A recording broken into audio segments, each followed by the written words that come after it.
ये यूआरएल क्या होता है, चलो इसको समझते हैं।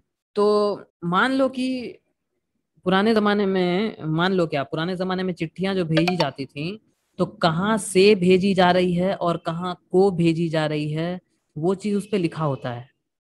एग्जाम्पल के तौर पे हमारा जो पार्सल आता है, जो हम लोग ऑनलाइन शॉप करते हैं, उस कुरियर पर हमारा एड्रेस भी लिखा होता है और भेजने वाले का भी एड्रेस लिखा होता है ना।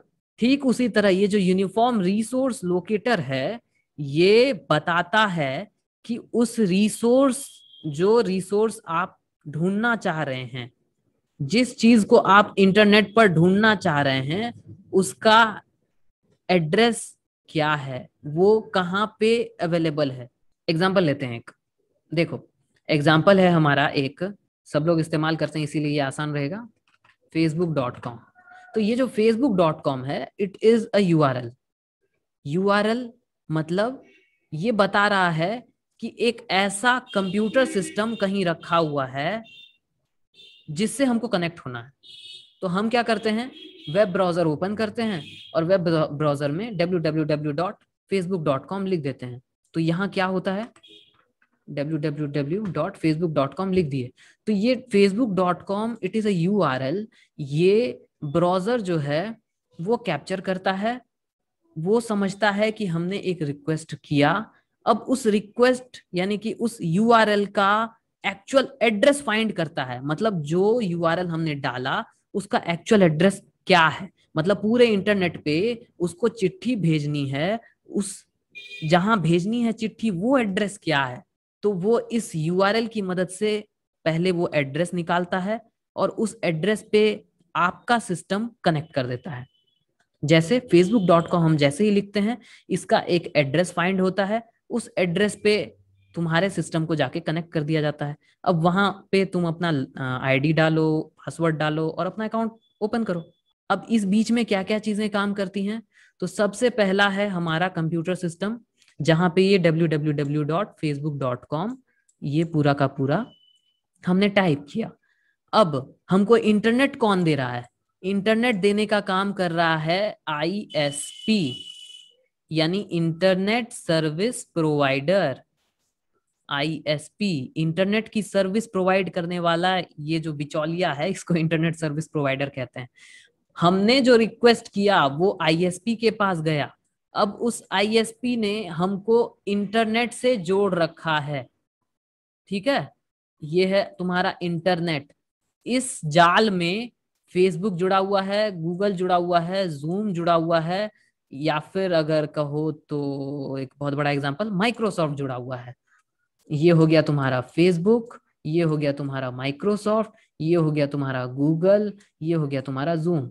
ठीक, अब यहाँ ढेर सारा घर है, किस घर पे जाना है, एड्रेस कहाँ है, तो ये आईएसपी इसी इंटरनेट पर facebook.com भेज दिया। इसी इंटरनेट से एक डीएनएस यानी डोमेन नेम सिस्टम, एक ऐसा सिस्टम जुड़ा हुआ है जहां पर इस facebook.com का एड्रेस रखा हुआ है।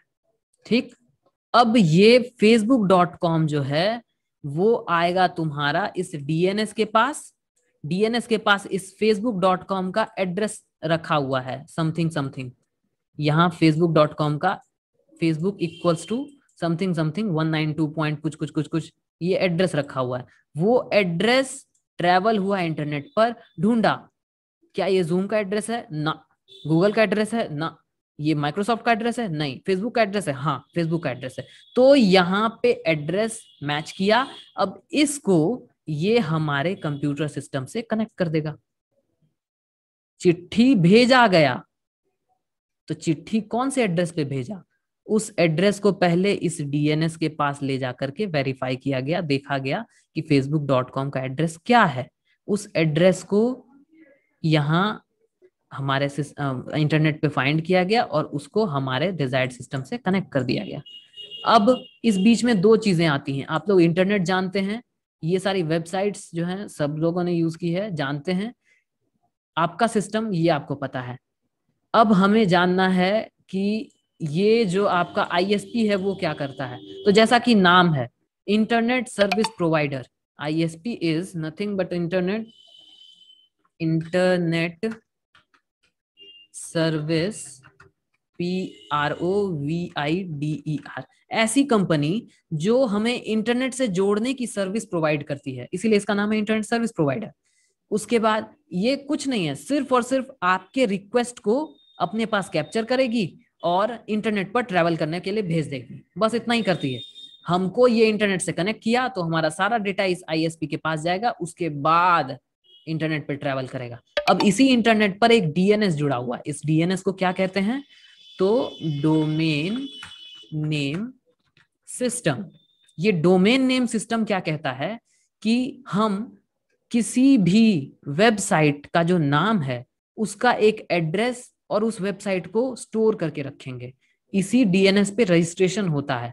कोई भी वेबसाइट अगर बनाता है तो उस वेबसाइट को बनाने के लिए सबसे पहले हमें रजिस्टर करना होता है इस सिस्टम में, DNS में, डोमेन नेम सिस्टम में। हमारा वेबसाइट इक्वल्स टू एक स्पेसिफिक एड्रेस, पूरे इंटरनेट में एक स्पेसिफिक एड्रेस, मतलब पूरी पृथ्वी में एक छोटी सी जमीन हमने खरीद ली, ठीक है। अब कहीं भी पूरी दुनिया में कोई चिट्ठी भेजेगा तो DNS क्या करेगा कि नाम को उस एड्रेस में बदलेगा और उस चिट्ठी को पूरे इंटरनेट में उस एड्रेस पर पहुंचा देगा। बस DNS का इतना ही काम है। DNS जो है सिर्फ और सिर्फ डोमेन नेम सिस्टम है। ये सिर्फ एक टेबल कंटेन करके रखता है, जिस टेबल में हर वेबसाइट का एक स्पेसिफिक एड्रेस जो है वो यहाँ पर अवेलेबल रहता है।